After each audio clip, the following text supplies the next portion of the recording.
ముందుగా వేదిక టీవీ ప్రేక్షకులకు స్వాగతం. వేదిక టీవీ చేపడుతున్న సర్వే ఏదైతే ఉందో ఇది కేవలం ప్రజల అభిప్రాయాలు మాత్రమే, వేదిక టీవీ అభిప్రాయం కాదు. ఇందులో భాగంగా ఈరోజు సూర్యాపేట జిల్లాకు రావడం జరిగింది. మరి ఈ సూర్యాపేటలో ఉన్నటువంటి ప్రజలు రేవంత్ రెడ్డి గారి పాలన విధి విధానాలు ఎలా జరుగుతున్నాయి, మరి గతంలో కేసీఆర్ గారి పాలన ఎలా జరిగిందనే విషయాన్ని ఇక్కడ ఉన్నటువంటి ప్రజలతో మాట్లాడి వాళ్ళ అభిప్రాయం తెలుసుకునే ప్రయత్నం చేద్దాం. రిపోర్టర్ కార్తిక్ గౌడ్, వేదిక టీవీ. నమస్తే సార్. మీ పేరు సార్? నా పేరు వెంకటేశ్వర్లు, లింగాల వెంకటేశ్వర్లు, ముకుందాపురం మాది. ఏం చేస్తుంటారు సార్? నేను మామూలుగా వ్యవసాయం పని చేస్తున్నాం. రైతు భరోసా వేస్తుర్రు, అందరికీ సంభావనలా వేయాలి అంటే ఇప్పుడు కనీసం రైతు నాకైతే వచ్చింది వచ్చింది నాకు. కొన్ని రాన్నోళ్ళకు రుణమాఫీ కాలేదు, 2 లక్షలు మాఫీ అన్నాడు. ఉన్నోళ్ళు లేనోళ్ళకు మొత్తానికి 2 లక్షలకు అందరికి మాఫీ చేయాలి. అదొకటి. ప్లస్ పరిపాలన అంటున్నా మంచిగా చేస్తున్నా అని మా ఊరికి డెవలప్ సీసీ రోడ్డు లేవు. ఏ సందుల గల్లీలో మెయిన్ రోడ్ వరకే ఉన్నాయి. అవి అప్పుడు మోతిపల్లి నరసింహ ఉన్నప్పుడు పోసిర్రు. మా ఊళ్ళో సీసీ రోడ్డు మొత్తం పోయినాయి. ఆ రోడ్డు డెవలప్ లేవు. మా ఊరికి బస్సు వేస్తే అసలే రావట్లేదు. ఈ ప్రభుత్వం ఉన్నప్పుడు రావట్లేదు, ఆ ప్రభుత్వం ఉన్నప్పుడు రావట్లేదు. సాధారణంగా బస్సు చాలా ఇబ్బందులు పడుతుండ్రు. ఆటో రమ్మంటేనో 500, 600. ఇప్పుడు ఏమంటారు కదా, ఆర్టీసీ బస్సు ఇన్నాళ్ళు వచ్చేది, బస్సు ఎక్కిపోయేది ఊరికి. ఇప్పుడు ఒక్క బస్సు రావట్లేదు. సూర్యాపేట నుండి ఇక్కడ రావాలంటే ఆటో కిరాయి తీసుకొని ఎర్రబడి అడ్రోడ్ కన్నా రావాలి, తర్వాత మధ్యరాలే అడ్రోడ్ కన్నా పోవాలి. బస్సు అయితే రావట్లేదు. బస్సు అయితే ఏపీ ఇవ్వగలరని నా యొక్క మనవి చేస్తున్న. బస్సు విషయం వల్ల చాలా జనాలు బాధపడుతున్నారు. సరే ఫ్రీ టికెట్ అని పెడుతుర్రు, అది మెయిన్ రోడ్ లెక్క పెడుతుర్రు, కానీ సహజంగా ఊళ్ళకు పోవట్లేదు. అది మరి గతంలో కేసీఆర్ గారి పాలనపై మీ అభిప్రాయం ఏంటి సార్? కేసీఆర్ పరిపాలన ఉన్నప్పుడు అక్కడ వర్షాలు ఉన్నాయి, అందుబాటులో నీళ్లు అయితే వచ్చినాయి. ఇప్పుడు సగం నీళ్లు రాకముందుకే కాలువ తల ముందుకే మలుపుకుంటుండు. అక్కడ ప్రాజెక్టు పరిపాలన తెలియదు, ఇక్కడ వచ్చే నీళ్లు పెద్దలు మలుపుకుంటుండ్రు, చిన్నోళ్ళకు రావట్లేదు. అదైతే వాస్తవం. నీళ్ళైతే రావట్లేదు. ఇల్లు అంటుర్రు, ఇల్లు ఒక్కళ్ళకన్నా వచ్చిందని పేరు లేదు. ఇల్లుగా కట్టుకుంటుండ్రు, బునాది తీసురు, బేస్మెంట్ వేసురు, ఒక్కొక్కరు ఇల్లు కట్టుకుంటుండ్రు. వాళ్ళు హామీలో ఒక 600 పేర్లు వచ్చినాయి. అలా కట్టుకున్నటోళ్ళు కొంతమంది కట్టుకుంటుండ్రు. డబ్బులు ఉన్నోళ్ళు, ప్లాట్లు ఉన్నోళ్ళకు ఇల్లు ఇస్తున్నా అని పేర్లు వచ్చినాయి లిస్ట్ లా. ఆ ధీమతోని కట్టుకుంటున్నాడు. కానీ ఇంతవరకు అయితే శాంక్షన్ వచ్చింది తెలుస్తలేదు, పోయింది తెలుస్తలేదు, ఏం చేస్తలేదు. ఇల్లు అయితే వచ్చినాయని అంటుండని ఒక్కళ్ళకన్నా అధికారులు వచ్చి ముగ్గు పోస్తా, ఇది ఇస్తా అని అలాంటిది లేదు. మరి ఇప్పుడు చూసుకుంటే ఈ 6 గ్యారెంటీలు కానీ సంక్షేమ పథకాలు కానీ కాంగ్రెస్ హయాంలో రేవంత్ రెడ్డి గారి పాలనలో ఏ విధంగా అందుతున్నాయి అంటారు? మీ ముకుందలాపూర్ గ్రామంలో కూడా ఇప్పుడు కొంతమందికి 2 లక్షలు మాఫీ అయిన వాళ్ళకు అయినాయి, కానీ కొంతమందికి కాలేదు. వాళ్ళు కూడా మనసు ఉంటే రైతే, వాళ్ళు ఇబ్బందులు పడుతుండ్రు. వాళ్ళకు తక్షణే వాళ్ళకు అమలం చేయాలి వాళ్ళకు. ఎందుకంటే ఇప్పుడు వాళ్ళు మా కొంతమందికి అయిననుకో, కొంతమందికి కాలేదు. ఇప్పుడు 6 ఎకరాలు 20 ఎకరాలు ఉన్నోళ్ళకు కొంతమందికి అయినాయి, 5 ఎకరాలు ఉన్నోళ్ళకు అయినాయి, కొంతమందికి కాలేదు. దాని గురించి ఇక కంపల్సరీ ప్రతి ఒక్కళ్ళకు మాఫీ అయిన వాళ్ళకు ప్రతి ఒక్కళ్ళకి ఇవ్వాలి. అర్హత ఉన్న వాళ్ళందరికీ మాఫీ చేయాలి. Thank you sir. నమస్తే సార్. చెప్పండి. మీ పేరు సార్? మా పేరు చంద్రయ్య. ఏం చేస్తుంటారు? ఏం లేదు. గ్రామం, మండలం, సూర్యాపేట. సీఎం రేవంత్ రెడ్డి గారి పాలనపై మీ అభిప్రాయం ఏంటి సార్? అభిప్రాయం అంటే అతను కేసీఆర్ చేసిన దాంట్లో 10 సంవత్సరం కూడా చేయట్లేదు. ఏది కూడా ఆయన చేసిన పనులు బాగున్నాయి. రేవంత్ రెడ్డి గారు చేసే పనులు ఒక్కటి కూడా బాగాలేదు. అది సంగతి. ఇప్పటివరకు చూసుకుంటే ఎలా ఉందంటారు? ఏది లేదు.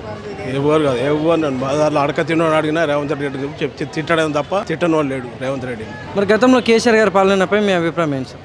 బాగున్నది. కేసీఆర్ పాలన బాగున్నది. ముసలిళ్ళకి పింఛన్లు వేయటమైనా, వితంతులకు పింఛన్లు వేయటమైనా చాలా బాగున్నాయి. వాటర్ సౌకర్యం కూడా బాగుండే. ఇప్పుడు వాటర్ మొత్తం పొలాలు ఎండిపోతున్నాయి. Thank you sir. నమస్తే సార్. నమస్తే. మీ పేరు సార్? నా పేరు రామచంద్ర యాదవ్. ఏం చేస్తుంటారు సార్? వ్యవసాయం. సీఎం రేవంత్ రెడ్డి గారి పాలనపై మీ అభిప్రాయం ఏంటి సార్? వ్యవస్థగా ఉన్నది. ఆయన కేసీఆర్ 10 సంవత్సరాలు దొబ్బక తిన్నాడు. ఈయన మొత్తం ఊడ్చుకుపోయింది. ఏం అభివృద్ధి లేదు, ఏం లేదు. నెల్లు మొత్తం అసలు రైతులకైతే మరీ ఇప్పుడు ఉన్నటువంటి రైతులకు పంటలు అయితే విపరీతంగా వెండిపోతున్నాయి. నీళ్లు ఉన్నా కానీ వదులుతలేరు. చాలా ఒక్కొక్క రైతు కన్నీళ్లు పెట్టుకుంటున్నాడు. పరిస్థితి నోటికి వచ్చినటువంటి మొత్తం వరిచేను వీడిన తర్వాత ఒక 2 తల్లు అయితే అయిపోతుంది. అటువంటి ఎకరాల కొద్దిగా రైతులు అన్నదాతలు తలలు పట్టుకున్నారు. రైతులకు చేసింది ఏమీ లేదు. అరచేతిలో వైకుంఠం చూపించింది రేవంత్ రెడ్డి. మరి గతంలో కేసీఆర్ గారి పాలనపై మీ అభిప్రాయం ఏంటి? కేసీఆర్ ఉన్నది మొత్తం మిగులు బడ్జెట్ రాష్ట్రం ఏర్పడిన తర్వాత మిగులు బడ్జెట్ మొత్తం కాజేసాడు. ఏమి ఆయన దొందే. ఇంకా టైం ఉంది కదా, రేవంత్ రెడ్డి గారు కూడా చేస్తారేమో కదా. రేవంత్ రెడ్డి అసలు ఏమో ఆయన కుర్చీని కాపాడుకొని సరిపోతుంది. ప్రభుత్వ పరిపాలన ఏం లేదు. వాళ్ళు ఉన్నటువంటి మంత్రులను వాళ్ళని కాపాడుకొని సరిపోతుంది. ఆయన కుర్చీ ఎప్పుడో ఊసిపోతుంది అని మా భయంతో ఆయనలను కాపాడుకొని సరిపోతుంది. Thank you sir. వెల్కమ్. నమస్తే సార్. నమస్తే.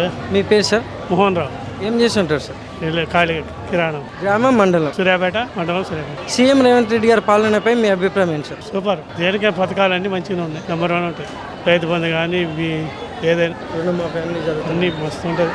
కేసీఆర్ మీద చాలా బెటర్. మరి గతంలో కేసీఆర్ గారి పాలనపై మీ అభిప్రాయం ఏంటి సార్? ఏం లేదు, అంత వాళ్ళ దోపిడే కానీ ఏముంది. వాళ్ళు చేసింది ఉంది డెవలపింగ్. అప్పుడు ఈ జనం ఉండేది, బస్సులలో జనం ఉండకపోయింది. Thank you sir. నమస్తే సార్. నమస్తే. మీ పేరు సార్? మా పేరు ఎల్లే. ఏం చేస్తుంటారు? మేము గ్రామ పంచాయతీ సిబ్బంది. సీఎం రేవంత్ రెడ్డి గారి పాలనపై మీ అభిప్రాయం ఏంటి సార్? ఇప్పుడు ఉచిత బస్సు అని పెట్టిండు. బస్సుల గురించి ఇంతసేపు కూర్చున్నాం. బస్సులు రావట్లే, లేడీస్ తప్ప జెంట్స్ ఎక్కేటట్లేదు. నీళ్ళు అన్నాడు, నీళ్ళు సరిగా రావట్లేవు. నీళ్ళు రాక రైతులు పొలాలు మేకలు మేపుకోవడం అవుతుంది. గ్రామ సిబ్బందిలో కేసీఆర్ ఉన్నప్పుడు జీతాలు మంచిగానే పడ్డాయి. నెలకు వచ్చేది. ఇప్పుడు 5 నెలల జీతాలు పెండింగ్ పెట్టిండు. ఇస్తున్నా అంటాను. ఇక దండగ కాకపోతే ఏంది, రేషన్ బియ్యం సన్న బియ్యం అన్నాడు, అది పోయింది. అన్ని దండగా ఏం లేదు. ఉచిత కరెంట్ అని, ఉచిత కరెంటు ఒకరికి వస్తుంది, ఒకరికి రావట్లేదు. జీరో బిల్ అన్నాడు, జీరో బిల్ ఒకరికి వస్తుంది, ఒకరికి రావట్లేదు. అది 24 గంటల కరెంట్ అన్నది సగం వస్తుంది, సగం రావట్లేదు. మరి గతంలో కేసీఆర్ గారి పాలనపై మీ అభిప్రాయం ఏంటి? కేసీఆర్ మంచిగానే చేసిండు. ఆయన ఏం చేసిండు అనేది రైతులకు తెలిసిపోయింది. అప్పుడే ఆల్రెడీ అర్థమైంది. నీళ్ళు ఇచ్చిండు. ఈ టైంలో నీళ్లు అలుగుపోసిపోయినాయి. ఈ టైంలో ఇప్పుడైతే దండగా. ఇప్పుడు ఎండిపోయి రైతులు మేకలు మేపుకొని మేకలకు 2000 ఇవ్వాల్సి వస్తుంది. Thank you sir. నమస్తే సార్. నమస్తే. మీ పేరు సార్? శ్రీనివాస్ అండి. ఏం చేస్తుంటారు సార్? కిరాణం షాప్. గ్రామం మండలం? గ్రామం మామిడిపల్లి, మండలం నాగారం. సీఎం రేవంత్ రెడ్డి గారి పాలనపై మీ అభిప్రాయం ఏంటి సార్? రేవంత్ రెడ్డి పాలన బెటర్గా ఉంది. సరే, ఆర్థిక పరిస్థితి వల్ల వాళ్ళకు ఇబ్బందులు ఉండొచ్చు, కానీ అంత 100% సాటిస్ఫాక్షన్ లేదు. వాళ్ళకు ఏంటంటే వాళ్ళ సొంత కుర్చీలు కాపాడుకునే పోరాటం కొంత, వాళ్ళదేమో పెత్తనం చేయాలని వాళ్ళ రెడ్ల ఫీలింగ్. మళ్ళీ వాళ్ళ సామాజిక వర్గాన్ని అంతా కూర్చోబెట్టుకోవాలి, వాళ్ళ సామాజిక వర్గాన్ని అంతా ఒక దగ్గర కుంపు చేసుకోవాలి. అదే ఆలోచన వాళ్ళకి ఎక్కువ ఉంది. ఇక ఈ ప్రజలు పరిపాలన అనేది నార్మల్, సహజంగా. ఇక అది ఏం లేదు పెద్దగా. వాళ్ళు అదేమో రావుల పాలన, వీళ్ళదేమో రెడ్ల పాలన. ప్రజలకు పెద్దగా వీళ్ళ వాళ్ళ పెద్దగా ఒరిగింది ఏమీ లేదు.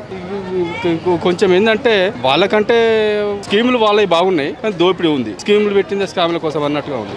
వీళ్ళది ఏంటంటే స్కీములు సరిగా లేవు, దాని విధానము సరిగా లేదు. మరి గతంలో కేసీఆర్ గారి పాలనపై మీ అభిప్రాయం? తెలంగాణ ఉద్యమ సమయంలో ఏదో చేస్తారు, సరే ముందంజలో ఉన్నాడు, అన్ని వర్గాలను కలుపుకపోతాడని ఆశించినట్టుగా లేదు. వాళ్ళ వెలమదొరల గడిల రూపంలోనే వాళ్ళ దొరడ పరిపాలన చూపించారు. రెండోసారి కూడా అదే ఆలోచనతో, సరే ఒకసారి కాకపోతే రెండోసారికైనా వాళ్ళను మంచిగా చేస్తారేమో, సరే ప్రజలను కలుపుకుపోతారేమో అనుకున్నాం. కానీ అసలు ఉద్యమంలో ఉన్న వాళ్ళ ఎవరిని అందరినీ పక్కన పెట్టి, ఎవరైతే రాజకీయంగానే వాళ్ళని ముందర ఎక్కడైతే ఉన్నారు కదా స్వార్థ రాజకీయ నాయకులు, వాళ్ళ నాయకులకే మళ్ళీ తీసుకొచ్చి పదవులు ఇచ్చి, వాళ్ళు వచ్చిన వాళ్ళకి పదవులు ఇచ్చి, కార్పొరేట్ వ్యవస్థను మళ్ళీ ముందరకు తెచ్చుకొని వాళ్ళతో లాలిచ్చిపడి అట్లా ఉద్యమంలో పాల్గొన్న వాళ్ళందరినీ పక్క పెట్టారు. మళ్ళీ యాదవి పెద్దగా ఒరిగింది ఏమీ లేదు. ఉమ్మడి ఆంధ్రప్రదేశ్కు తెలంగాణ రాష్ట్రం వచ్చిన తర్వాత పెద్దగా ఒరిగింది ఏమీ లేదు.